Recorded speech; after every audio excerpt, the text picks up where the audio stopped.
ku menemukan dirimu. Bab 089. Arion hanya menganggukkan kepalanya pelan guna menanggapi ucapan Fahri. Kak sedangkan di lain tempat. Setelah Brian menyelesaikan makan siangnya, Brian tidak kembali ke kantornya, melainkan ia kembali ke rumahnya. Saat Brian sudah sampai di rumahnya, ia menolehkan kepalanya sekilas ke arah rumah Pak Gunawan. Pasti Aulia belum pulang sekolah, gumamnya. Brian pun melangkahkan kakinya masuk ke dalam rumah. Dilihatnya Budini yang tengah duduk santai di atas sofa ruang keluarga seraya menonton televisi. "Ma," panggil Brian. Budini menotehkan kepalanya ke arah Brian. Senangnya yang sudah jalan sama calon istri, goda Budini. Brian memberengut kesal, "Apa sih, Ma? Sudah dibilang Brian gak mau dijodohkan dengan Giselle." Ketusnya seraya ikut mendudukkan tubuhnya di atas sofa sebelah sang ibu. "Ya percuma kamu nolak juga, papamu keras kepala, dia bakalan tetap dengan pendiriannya," ujar Budini. "Enggak, bisa gitu dong, Ma. Papa bilang buat jalanin aja dulu selama 2 bulan, kalau gak cocok ya sudah gak usah diteruskan." Budini menghela nafasnya panjang, hufet. "Brian, kamu kayak gak tahu papa kamu saja gimana," sahutnya. Brian terdiam, apa yang dikatakan sang ibu memang ada benarnya juga. Pasalnya, Pak Bobby akan tetap memaksa. Terdengar suara deru mesin mobil berhenti tepat di pekarangan rumah Brian. "Siapa yang datang?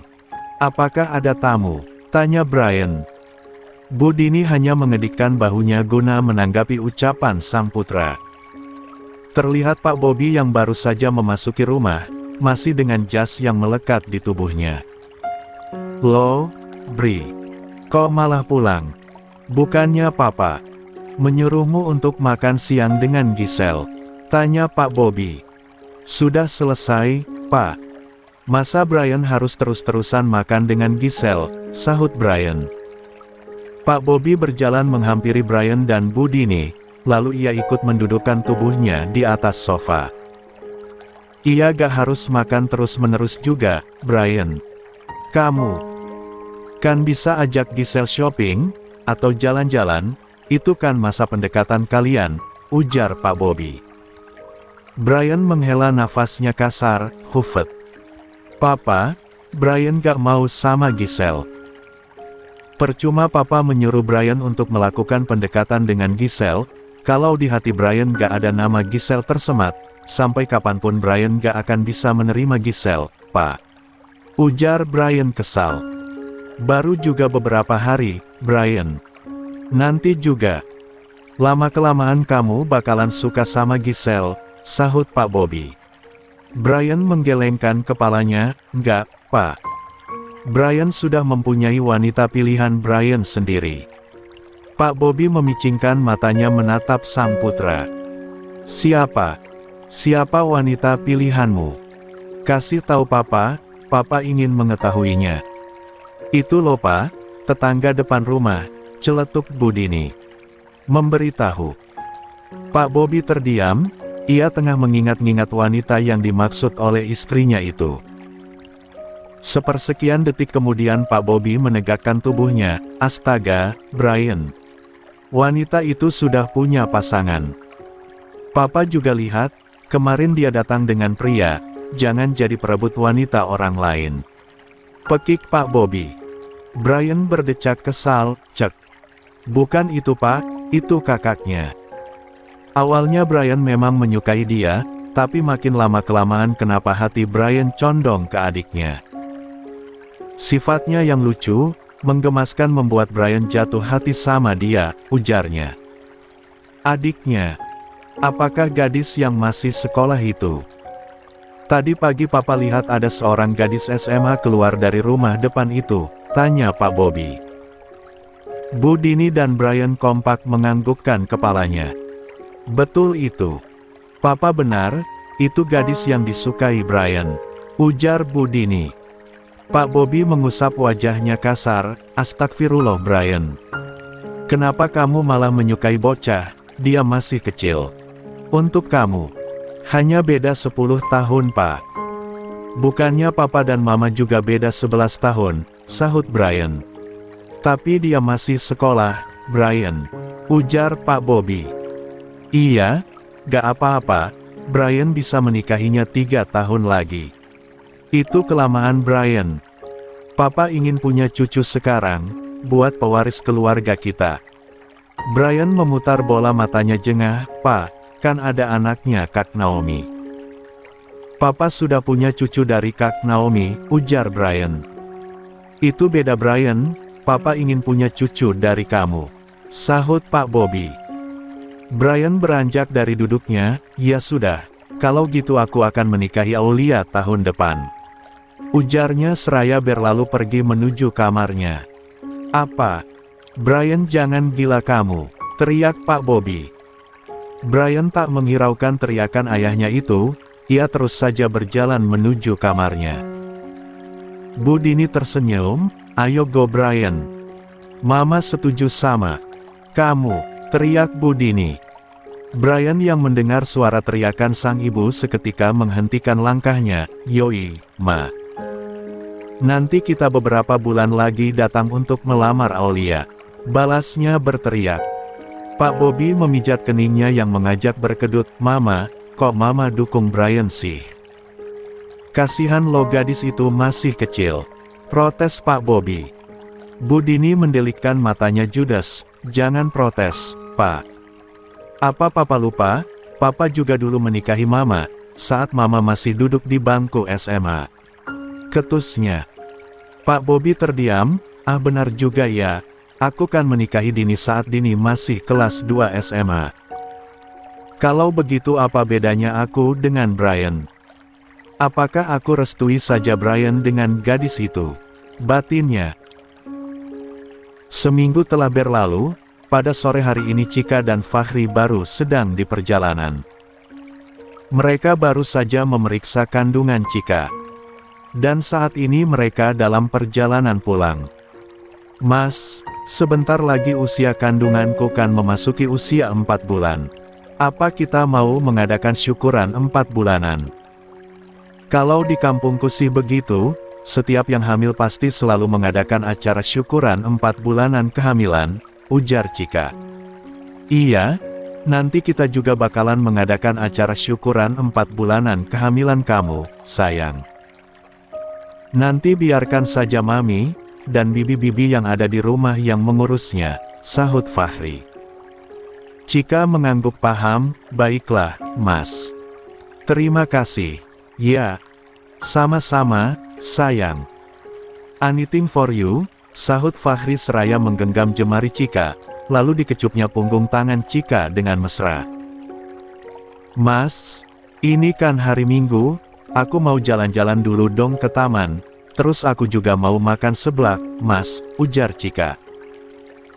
Fahri mengernyit, ia baru pertama kali mendengar nama makanan yang disebutkan oleh istrinya itu. Apa sayang? Seblak. Makanan apa itu? Tanya Fahri. Astaga, Mas. Kamu gak tahu seblak itu apa? Tanya Chika. Fahri menggelengkan kepalanya, enggak, Mas gak tahu. Apa itu seblak? Seblak itu makanan dari kerupuk yang direbus, lalu dikasih bumbu kencur, ada kuahnya juga, enak sih itu, apalagi kalau pedas, ujar Chika seraya menelan salivanya. Fahri semakin mengernyit, makanan aneh, di mana-mana kerupuk itu digoreng, sayang. Bukan direbus. Sahut Fahri. Chika mendelikkan matanya judes, enak saja.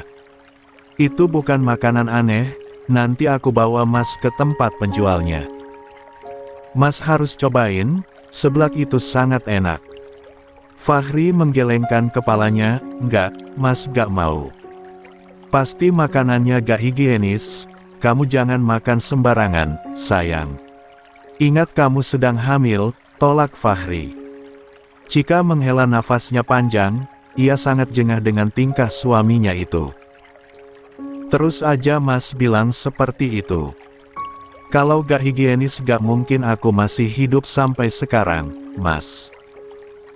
Katanya anything for you, lah giliran aku mau makan seblak kok dilarang. Ketus Cika cemberut. Fahri menggaruk tengkuknya yang tidak gatal, ia bingung harus mengatakan apa pada istrinya. Sudah Fahri duga, jika dirinya berdebat dengan Cika, pasti Fahri akan kalah. Lebih baik aku mengalah saja, batin Fahri. Baiklah, sayang. Kamu boleh makan apa tadi namanya? Tanya Fahri. Seblak, jawab Cika masih ketus. Nah iya seblak. Kamu boleh makan seblak kok sayang, tapi jangan pedas-pedas ya, ujar Fahri. Cika menoleh ke arah Fahri, Mas kalau gak pedas gak enak, aku mau. Jangan pedas-pedas, atau gas sama sekali. Setelah Fahri memotong ucapan Cika. Baiklah, gak akan terlalu pedas, sahut Cika lesu. Fahri tersenyum senang, istri pintar, ujarnya seraya mengusap-ngusap kepala Cika.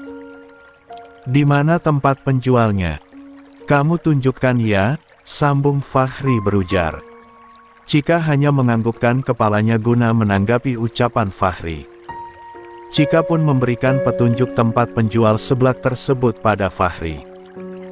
Tidak berselang lama, mobil yang dikendarai Fahri, kini telah berhenti tepat di depan penjual seblak tersebut. Fahri dibuat tercengang saat melihat tempat penjual seblak tersebut yang sangat ramai, dan ngantri itu. Sayang, kok antri? Tanya Fahri. Iya Mas memang antri, karena ini memang enak seblaknya. Sangat laku, ujar Cika. Ayo kita turun dari mobil, dan ambil nomor antriannya dulu. Aku dan Cahaya sering makan di sini, lanjut Cika berujar. Dengan ragu, Fahri pun turun dari mobil. Lalu ia mengambil nomor antrian. Astaga, gue dapat nomor antrian 48, lama sekali. Batin Fahri. Sayang, ini kita dapat nomor antrian 48, ini pasti lama, ujar Fahri menghampiri Cika yang tengah duduk di atas bangku. Sebentar kok, sabar saja, sahut Cika. Fahri mendekati salah satu pembeli, Mas maaf, ini baru antrian nomor berapa ya? Tanya Fahri. 13, Mas, sahut salah satu pembeli itu. Mata Fahri membola sempurna, ternyata untuk menuju ke nomor antriannya itu masih sangat lama. Fahri terdiam beberapa saat, sepersekian detik kemudian ia menyunggingkan senyumnya. Mas, mau kemana? Tanya Cika saat melihat Fahri hendak berjalan. Ke penjual seblaknya, sayang. Tunggulah sebentar, sahutnya. Cika hanya mengangguk, lalu Fahri melangkahkan kakinya menuju penjual seblak itu. Bang, panggil Fahri pada penjual seblak yang tengah memasak seblak. Iya, Mas. Kenapa? Sahut penjual seblak. Bang, bisa gak saya duluan yang dibuatkan, ujar Fahri. Maaf Mas, gak bisa. Harus sesuai dengan nomor antrian. Bang, saya beli semua seblaknya. Tapi, punya saya dulu yang harus dibuatkan, ujar Fahri. Perhatian semuanya, seblaknya sudah saya bayar. Kalian ambil saja sepuasnya. Tapi, punya saya dulu yang harus dibikinkan oleh abangnya, teriak Fahri. Semua pembeli bersorak gembira ketika mendengar ucapan Fahri. Sedangkan Cika, ia tercengang ketika mendengar suara teriakan suaminya itu. Ya ampun. Segitunya suamiku, gara-gara gak mau antri, dia sampai membeli semua seblak di sini, gumam. Cika, ayo, sayang.